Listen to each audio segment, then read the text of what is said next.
Direction में, angular displacement भी इसी डायरेक्शन में हो रहा, तो बड़े सिंपली हम कह सकते हैं यहाँ पर वर्क डन पॉजिटिव होगा।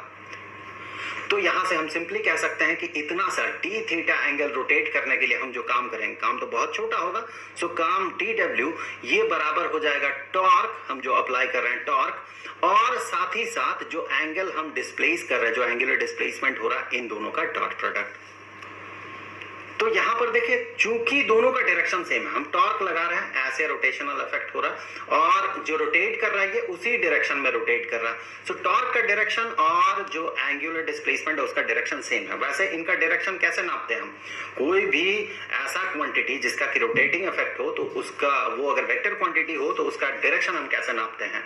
हम राइट हैंड रूल से इसे नापते हैं। राइट हैंड रूल कैसा होता है? दाहिने हाथ के 4 मुड़ी हुई उंगलियां कुछ इस स्क्रीन में ऐसे रखे, इस डायरेक्शन में, जिस डायरेक्शन में इसका रोटेटिंग इफेक्ट है।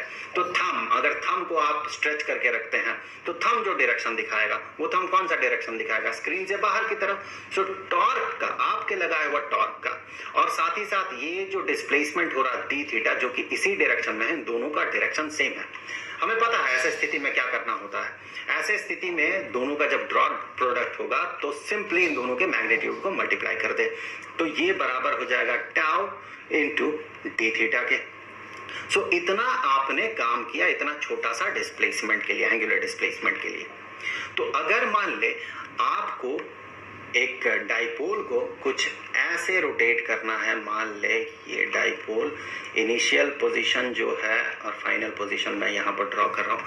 सो एक डाइपोल मान ले कुछ ऐसा है, इनिशियली डाइपोल कुछ ऐसे पोजीशन में है, इनिशियली ये इसका पॉजिटिव चार्ज है, ये इसका नेगेटिव चार्ज है, और ये जो एंगल अभी बना रहा है ये मान ले थीटा 1 है, और आप इसे रोटेट करके कुछ ऐसा पोजीशन में लाना चाहते हैं कि ये जो एंगल बनेगा इलेक्ट्रिक फील्ड के साथ ये थीटा 2 हो जाए।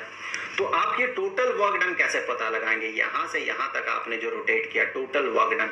सो टोटल वर्क डन होगा एक इनफाइनाइटेसिमल वर्क जो हम एक छोटा सा एंगुलर डिस्प्लेसमेंट के लिए करेंगे, उसी को हम कर देंगे इंटीग्रेट। सो यहां पर इस केस में जो वर्क डन होगा, total work done theta 1 angle से थीटा 2 एंगल बनाने के लिए, सो ये होगा इंटीग्रेशन ऑफ डी डब्ल्यू। सो हम कह सकते हैं integration of tau D theta.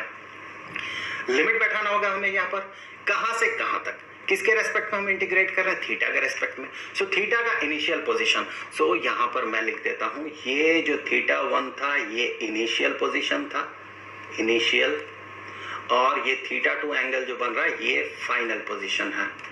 So initial position से फाइनल पोजीशन तक, सो लोअर लिमिट होगा इसका इनिशियल पोजीशन का थीटा जो कि थीटा 1 है, और ये हो जाएगा थीटा 2 फाइनल जो इसका पोजीशन है उस समय थीटा जो है, एंगल जो है। आगे बढ़ते हैं। सो यहां से हम आगे कहेंगे ये होगा इंटीग्रेशन ऑफ, लिमिट बाद में बैठाते हैं, टॉर्क का जो मैग्नीट्यूड है जो कि होगा इसके बराबर। सो पी डाइपोल मोमेंट का magnitude into E electric field का magnitude into sine of theta D theta. So ये तो हो गया टॉर्क, ये उसके साथ डी थीटा मल्टीप्लाई कर दिया हमने। अब क्या करना है, यहाँ पर लिमिट बैठा दे थीटा 1 से लेके थीटा 2। हम इंटीग्रेट करेंगे, यहाँ पर देखिए थीटा के रेस्पेक्ट में इंटीग्रेट करेंगे हम। यहाँ पर P जो है थीटा पे डिपेंडेंट नहीं होगा, ये तो डाइपोल के लिए कांस्टेंट होगा। E ये तो कांस्टेंट होगा क्योंकि फील्ड ही कांस्टेंट इलेक्ट्रिक फील्ड है, हमने शुरू से बात किया है। तो इसी को हम रीअरेंज करके कुछ ऐसे रिप्रेजेंट कर सकते हैं कि ये बराबर हो जाएगा, कांस्टेंट टर्म को इंटीग्रल के बाहर ले जाएं, PE चला गया बाहर, और integration of sine of theta D theta, और लिमिट जो है थीटा 1 से लेके theta 2। Sine of theta D theta, इसका इंटीग्रेशन होता है negative of cosine of theta. So ये बराबर हो जाएगा PE into negative of cosine of theta, तो नेगेटिव साइन को हम यहाँ पर रखते हैं। So cosine of theta, limits देखें थीटा 1 से लेके थीटा 2। आगे बढ़ते हैं। सो यही हो जाएगा PE negative PE into cosine of theta, यहाँ पर सबसे पहले अपर लिमिट थीटा 2 बैठा है थीटा की जगह, फिर माइनस लोअर लिमिट यहाँ पर थीटा 1 बैठा है। सो ये हो जाएगा PE into cosine of theta 2 minus cosine of theta 1।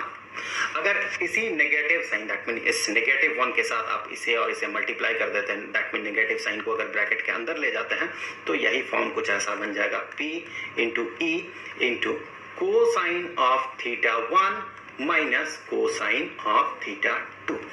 सो ये एक इंपॉर्टेंट एक्सप्रेशन